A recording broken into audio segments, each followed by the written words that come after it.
Assalamualaikum warahmatullahi wabarakatuh. Pembahasan tentang balaghah, tentang tasbih. Tasbih adalah penjelasan bahwa suatu hal atau beberapa hal memiliki kesamaan sifat dengan hal yang lain. Penjelasan tersebut menggunakan huruf kaf atau sejenisnya, baik tersurat maupun tersirat. Unsur tasbih ada 4, yaitu musyabbah, musyabbah bi. Kedua unsur ini disebut sebagai tarafai tasbih, dua pihak yang diserupakan. Ada tasbih dan wajah sibeh.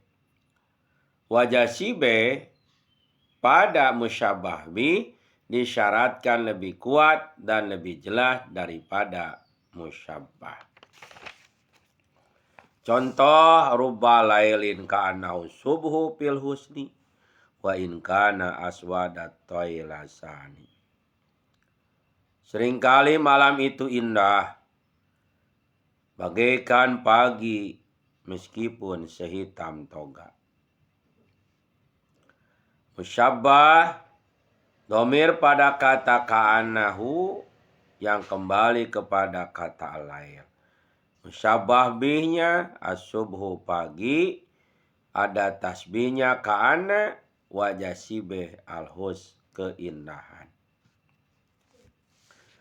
Contoh-contoh lain, anta kalbari fis samahati wasyamsi uluan wal badri fil isyraq.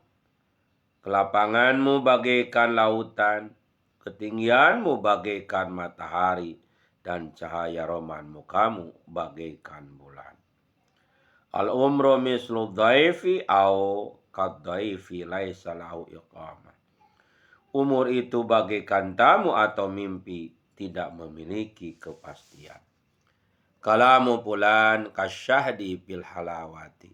Perkataan si fulan manis bagaikan madu. Pembagian tasbih. Contoh, ana kalma'i in raditu sofa'a wa idza ma sakhittu kuntu lahiban. Bila aku rela, maka aku setenang air yang jernih, dan bila aku marah, maka aku sepanas api menyala. Sirna fil laili bahimin ka'annahul bahru dolaman wa irhaban. Aku berjalan pada suatu malam yang gelap dan menakutkan bagaikan berjalan di tengah laut.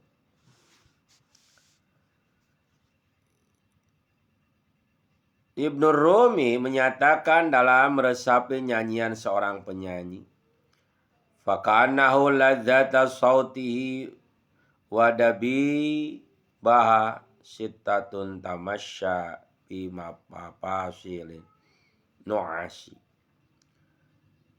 Maka kemerduan suaranya yang mengalun itu sungguh bagaikan kantuk yang merayap ke seluruh persendian orang yang mengantuk. Ibnu Mu'taz berkata, wa ka'anna syamsal munirata dinarun jalathu hadaidud darabi. Matahari yang bersinar itu sungguh bagaikan dinar yang tampak kuning cemerlang berkat tempaan besi cetakannya. Al-jawadu bisyur'ati barakun khotifun. Kecepatan kuda balap itu bagaikan kilat yang menyambar. Anta najmun bi rib'atin wadiyain tajtali kal uyunu syarqan wa ghorban. Kedudukanmu yang tinggi dan kemasyhuranmu bagaikan bintang yang tinggi lagi bercahaya. Semua kata, baik di belahan timur maupun barat, menatap ke arahmu. Al-Mutannabi menyatakan tentang Saifud Daulah yang hendak menempuh suatu perjalanan. Aina azmata ayuhadal humamu nahnu nabatur ruba wa antal gomamu. Kemanakah Tuhan hendak menuju? Wahai Raja yang pemurah, kami adalah tumbuh-tumbuhan penggunungan dan Tuhan yang mendung.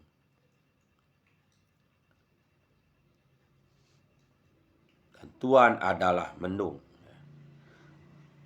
Al-Muraqishi menyatakan, an-nashru misku wal wujuhu dana nirun wa atrafun wa atraful akuffiya gonamun.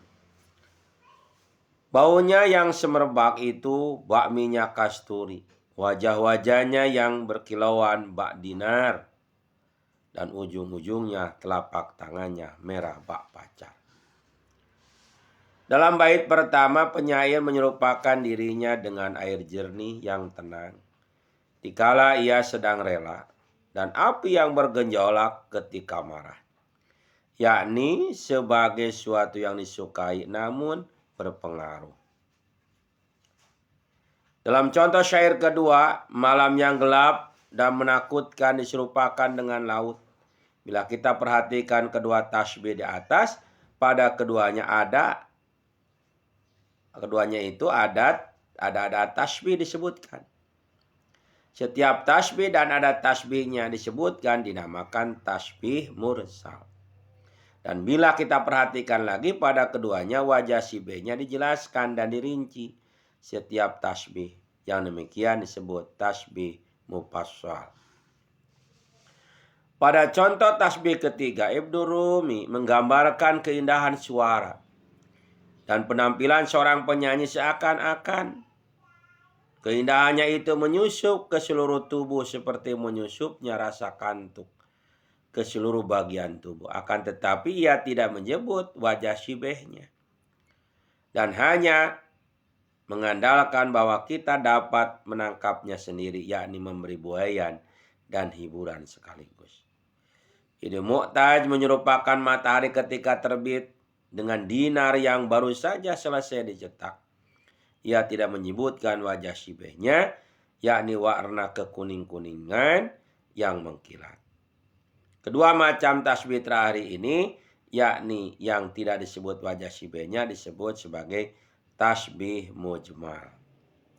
Pada contoh kelima, kuda balap diserupakan dengan kilat yang menyambar dalam kecepatannya. Pada contoh yang keenam, seseorang yang dipuja diserupakan dengan bintang dalam hal tinggi kedudukannya dan luasnya ketenaran. Dalam kedua contoh di atas tidak disebutkan ada tasbihnya. Hal ini dimaksudkan untuk menguatkan anggapan bahwa pihak musyabbah adalah pihak musyabbah bi itu sendiri. Tasbih seperti ini disebutlah sebagai tasbih muakkad. Pada contoh yang ketujuh, Al-Mutanabi bertanya kepada orang yang dipuja untuk mengungkapkan wibawanya. Ia menyatakan, kemana Tuhan hendak menuju? Mengapa Tuhan meninggalkan kami? Kami tidak dapat hidup tanpa Tuhan karena Tuhan bagaikan mendung yang menghidupkan bumi yang mati, sedangkan kami bagaikan tumbuh-tumbuhan yang tidak dapat hidup tanpa siraman hujan. Pada bait terakhir, Al-Muraqqasi menyerupakan bau semerbaknya seseorang dengan minyak kasturi, menyerupakan wajah-wajah mereka dengan muka uang dinar, dan menyerupakan ruas ujung jari dengan pacar yang biasanya dipakai untuk mewarnai kuku. Bila kita perhatikan kedua contoh tasbih terakhir, maka keduanya termasuk jenis tasbih muakkad, akan tetapi dibuang adat tasbih dan wajah sibehnya. Hal ini disebabkan penyair bermaksud untuk berlebihan dalam menganggap bahwa musyabbah adalah musyabbah bi itu sendiri. Oleh karena itu, ia tidak mempergunakan adat tasbih yang memberi kesan bahwa musyabbah lebih lemah daripada musyabbah bi dalam wajah sibeh, di samping tidak menggunakan wajah sibeh yang memaksakan kesamaan kedua pihak dan suatu sifat atau lebih dan tidak pada